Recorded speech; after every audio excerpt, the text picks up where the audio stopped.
धनुष की प्रभा मात्र शत्रुओं पर क्या प्रभाव डालती थी, ये बात अनुमान महाभारत की इस वृत्तांत से लगाया जा सकता है। जब उत्तर ने पहली बार धनुष को देखा और जाना आखिर कितनी शक्ति थी उस धनुष में, और जब उस धनुष का एक एक रेहे से बताया गया तो वे हो गए थे। ये घटना विराट से ठीक पहले घटी थी। तो आइए जानते हैं, लेकिन वीडियो में आगे बढ़ने से पहले हमारे चैनल को सब्सक्राइब अवश्य करें और बेल आइकॉन अवश्य दबाएं, और साथ ही कमेंट बॉक्स में जय श्री कृष्ण अवश्य लिखेगा। महाभारत विराट पर्व अध्याय 44 के अनुसार राजा दुर्योधन के नेतृत्व में जब समस्त कौरव योद्धाओं ने राजा विराट की गौ को अपहरण कर लिया, तब राजकुमार उत्तर ने रणभूमि में उन महारथियों से युद्ध करने का निर्णय लिया। उस समय में अर्जुन उनके सारथी बने थे। राजधानी से निकलकर विराट कुमार उत्तर ने सर्वथा निर्भय होकर सारथी से कहा, बृहन ले, जहां कौरव गए हैं उधर ही रात ले चलो। मैं समस्त कौरव को परास्त करके उन सबसे अपने गौ वापस ले शीघ्र अपने नगर में लौट आऊंगा। थोड़ी ही दूर जाने पर उत्तर और धनंजय ने कौरव की विशाल सेना देखी। कृपाचार्य, भीष्म, अश्वत्थामा और द्रोण उसकी रक्षा कर रहे थे। उसे देखकर राजपुत्र उत्तर के रोंगटे खड़े हो गए। उत्तर बोला, ले, मुझ में कौरवों के साथ युद्ध करने का साहस नहीं है। इन्हें परास्त करना तो देवताओं के लिए भी अत्यंत कठिन है। मेरे पिता सोने नगर में उसकी रक्षा करने के लिए मुझे अकेला रखकर स्वयं सारी सेना साथ ले त्रिगतोष युद्ध करने के लिए गए हुए हैं।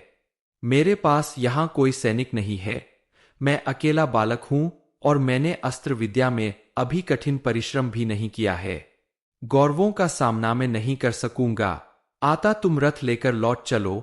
तब अर्जुन ने उससे कहा, यदि तुम में शत्रुओं के साथ युद्ध करने का साहस नहीं है तो चलो, मैं उनसे युद्ध करूंगा।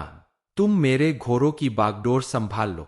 अर्जुन अपने धनुष को लाने के लिए उसे समीप वृक्ष की ओर ले गए। उन्होंने उत्तर को समझा बुझाकर सारथी बनने के लिए राजी कर लिया।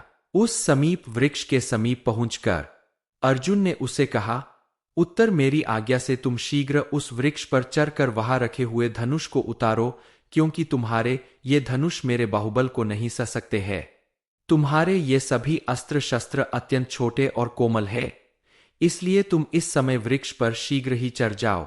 अर्जुन, भीम और नकुल सहदेव इन सब पांडवों के धनुष वहां रखे हुए हैं। यही अर्जुन का महान शक्तिशाली धनुष भी है, जो अकेला ही 1,00,000 धनुषों के समान है। संपूर्ण आयुधों में सबसे बड़ा है। ये भारी से भारी भार ग्रहण करने में समर्थ है। अर्जुन के ऐसा कहने पर उत्तर विवास वो रथ से कूदकर समी वृक्ष पर चढ़ गया। तब रथ पर अर्जुन ने उत्तर से कहा, इन धनुषों को जल्दी वृक्ष से नीचे उतारो और इन सबका पात्र में भी शीघ्र ही हटा दो। तब उत्तर ने पांडवों के बहुमूल्य धनुषों को वृक्ष से पीछे लाकर उन पर जो पत्तों के विशेषण लगे थे उन्हें खोलकर हटाया। उसमें अन्य 4 धनुषों के साथ रखे हुए धनुष को उत्तर ने देखा।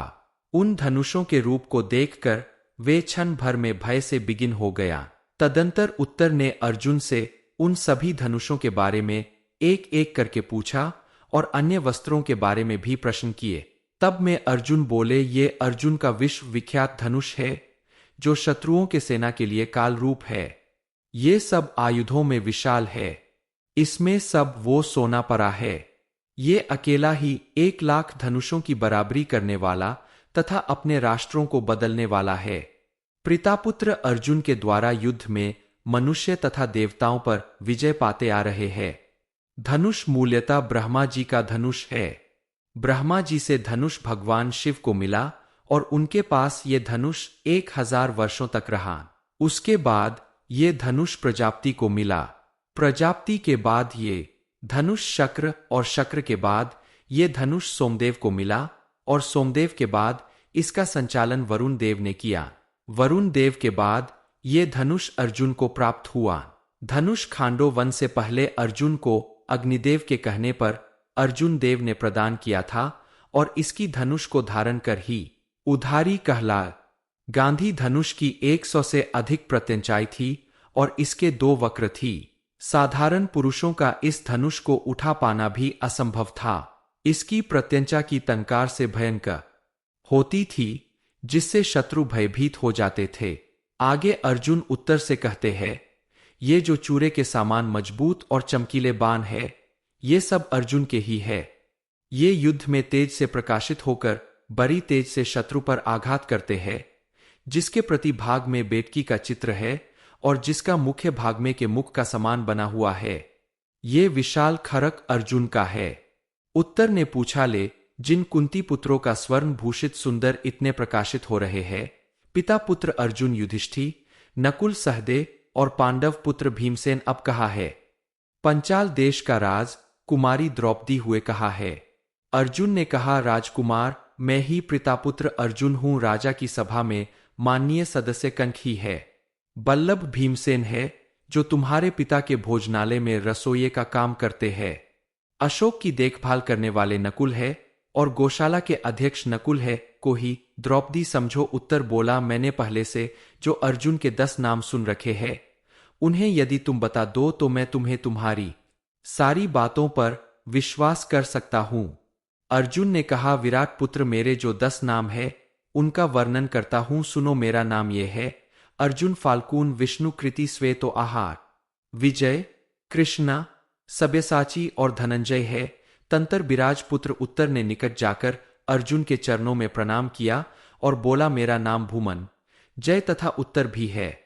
कुंती नंदन, मेरा सौभाग्य भी है कि मुझे आपके दर्शन मिले। धनंजय, आपका स्वागत है। मैंने अज्ञानवश आपसे जो अनुचित बात कहती है उसे आप क्षमा करेंगे। आपका संरक्षण पाकर मेरा भय दूर हो गया है और आपके प्रति मेरा प्रेम बहुत बढ़ गया है।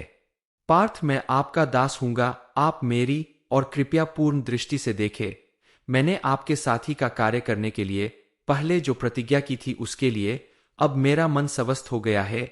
मेरा महान सौभाग्य प्रकट हुआ है, जिसे मुझे आपकी सेवा का ये शुभ अवसर प्राप्त हो रहा है। उत्तर बोला, वीरवर, आप सुंदर रथ पर हो। मुझे सारथी के साथ सेना की ओर चलेंगे। आप जहां चलने के लिए आज्ञा देंगे वहीं मैं आपके साथ चलूंगा। अर्जुन ने कहा, अब तुम्हें कोई भय नहीं है ही रहा। ये जानकर मैं बहुत प्रसन्न हूं। रन कर में कुशल वीर, मैं तुम्हारे सब शत्रुओं को अभी मार भगाता हूं।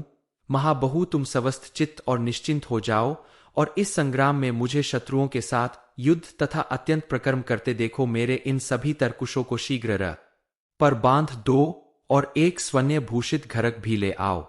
अर्जुन बोले, मैं करोश युद्ध करूंगा और तुम्हारे पशुओं को जीत लूंगा। आथ विराट नंदन, तुम्हारा भय अब दूर हो जाना चाहिए। उत्तर ने कहा, अब मैं उनसे नहीं डरता, क्योंकि मैं अच्छी तरह जानता हूं कि आप संग्राम भूमि में भगवान श्री करे कृष्ण और साक्षात इंद्र के समान स्थिर रहने वाले हैं। और इसके उपरांत अर्जुन का समस्त उन कौरव योद्धाओं से युद्ध हुआ था और वे सभी अर्जुन से परास्त हुए थे। और इस प्रकार अर्जुन ने विराट नगर के गोधन की रक्षा की थी। दोस्तों, आपका इस बारे में क्या कहना है? हमें कमेंट के माध्यम से जरूर बताइए। और इस वीडियो को पार्ट 2 चाहिए हो तो कमेंट में पार्ट 2 जरूर लिखिए। और वीडियो पसंद आई हो तो लाइक और शेयर करना मत भूलिएगा। हम आपको मिलते हैं अगले वीडियो।